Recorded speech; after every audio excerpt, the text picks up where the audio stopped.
السلام عليكم ورحمة الله تعالى وبركاته. مرحبا بكم من جديد في وصفة جديدة من وصفات نعمان الشهية. اليوم نقدم لكم واحد العصير رائع، عصير يعني خطير، كيجي زوين بزاف بالشوكولات، يعني عصير الشوكولاتة الرائع. خليكم معايا نشوفوا طريقة التحضير ديال هذا العصير الرائع والمكونات اللي غنحتاجو. كما كنقول لكم دائما ما تنساوش الاشتراك على القناة والضغط على الجرس باش توصلوا بكل جديد. ويلا خليونا نبداو. بالنسبة للمكونات لهذا العصير ديال الشوكولات كما كتشاهدوا معايا في طبيعة الحال هنا عندي الشوكولات متنوع، يعني تقدروا تحضروا اي شوكولات عندكم تقدروا تحضروا به هذا العصير. فانا خديت موزه يعني فقط باش اننا نختروا هذا العصير. وهنا بطبيعه الحال عندي بودره ديال الكاكاو، 3 معالق كبار ديال بودره الكاكاو اللي كيكون فيه السكر. وهنا بالنسبه للسكر يعني تقدروا تستعملوا حسب الرغبه، يعني تقدروا تستعملوا غير قليل ديال السكر حيت كما تعرفوا الشوكولات كيكون حلو. وهنايا عندي قطع ديال الثلج، وهنايا بطبيعه الحال عندي كاس ديال الحليب بارد. فطريقه التحضير فكتبقى سهله يعني على الطريقه هذه.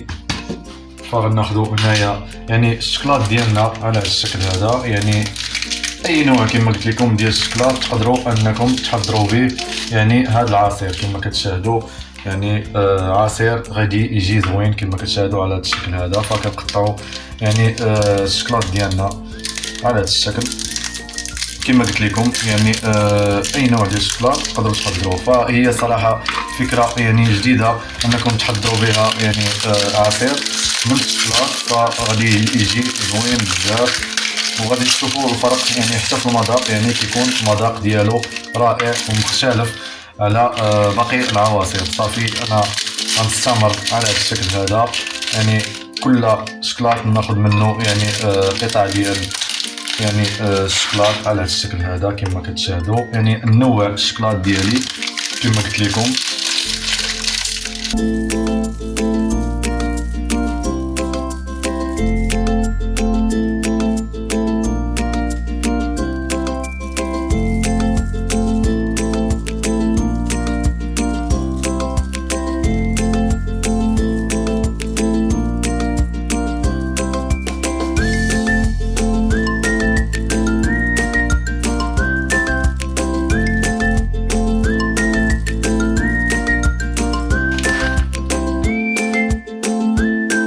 صافي هنا كما كتشاهدوا يعني من بعد ما يعني كملت يعني من الشوكولات ديالي على هذا الشكل هذا. صافي يعني غادي نضيف كما قلت لكم بودره ديال الكاكاو حتى هي، ف يعني غادي تعطينا واحد اضافه لهذا العصير على هذا الشكل هذا كما كتشاهدوا. صافي وغادي نضيف هذاك القطع ديال الثلج على هذا الشكل كما قلت لكم، يعني الموز يعني باش فقط اننا نختروا هذاك العصير ديالنا. فغنقطعوا على هذا الشكل هذا كما كتشاهدوا فقط باش اننا نختروا العصير ديالنا. فضفنا هذه الاضافه. اما حنا يعني الغرض ديالنا يعني الشوكولات، فانا غناخذ حتى الشوكولات اللي كيكون قابل للدهن على هذا الشكل هذا حتى هو يعني غادي نضيفه هنايا على هذا الشكل. صراحه ثقوا بيا غتجربوا هذا العصير وغادي يعجبكم بزاف. وكما قلت لكم يعني السكر حسب الرغبه، فانا غنضيف قليل ديال السكر تقريبا معلقه كبيره، فما غنضيفش بزاف. كما كنعرفوا الشوكولات كله حلو وحتى الكاكاو اللي ضفناه حلو.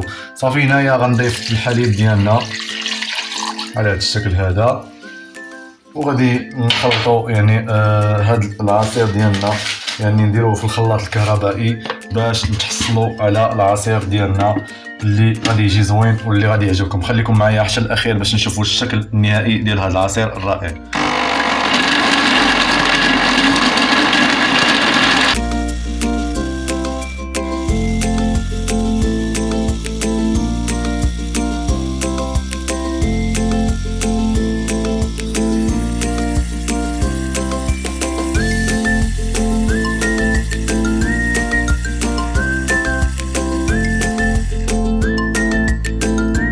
عصير ديال الشوكولات ديالنا كما كتشاهدوا راه وجد هنا. فغادي ندير هنايا قطع ديال الثلج على هذا الشكل هذا، يعني باش ان نتحصلوا على واحد العصير بارد ومنعش. صافي هنا غناخذوا يعني هذاك السيرو ديال الشوكولات على هذا الشكل هذا. فغنحاولوا اننا يعني نديروا في الكؤوس على هذا الشكل كما كتشاهدوا على هذه الطريقه فقط يعني من الجوانب. فالصراحه هذا العصير كيجي رائع، يعني نتمنى انكم يعني تجربوه، يعني غادي يعجبكم بزاف بزاف. ثقوا بيا يعني هذا العصير ف منعش بالشكلاط كما كنعرفوا حنا. الجميع كيعشق هذاك الشكلاط يعني بالانواع ديالو كما كانوا. صافي الشكل ديالو كما كتشاهدوا يعني عصير كيجي خاتر وزوين. هانتوما الشكل ديالو كما قلت لكم، يعني هذيك القطعه ديال الموز فهي اللي غادي تختار لينا هذاك العصير ديالنا على هذا الشكل هذا كما كتشاهدوا. صافي على هذا الشكل هذا عصير منعش رائع، نتمنى انكم يعني تحضروه فغادي يعجبكم بزاف. صراحة عصير خطير، يعني كما كنقولوا بهذا المعنى خطير، يعني رائع والمذاق ديالو رائع. نتمنى انكم تجربوه والتقيوا ان شاء الله يعني في وصفة اخرى من وصفاتنا من الشهية. ما تنساوش دائما الاشتراك على القناة والضغط على الجرس باش توصلوا كل جديد، وبكم كنزيدوا القدام وتهلاو فروسكم.